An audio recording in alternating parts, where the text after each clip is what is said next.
بسم اللہ الرحمن الرحیم۔ پورے بدن کی سلامتی کے لیے نماز فجر کے بعد یہ نبوی دعا ضرور پڑھیں۔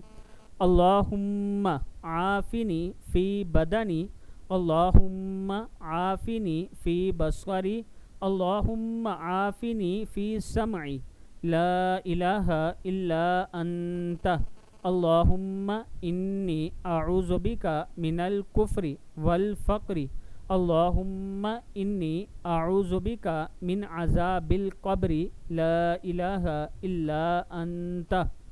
دعا پھر سن لیں۔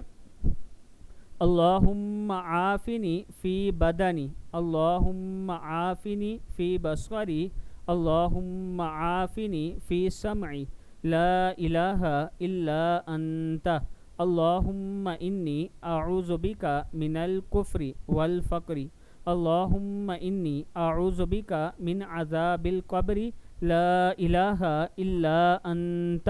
صدق اللہ العظیم۔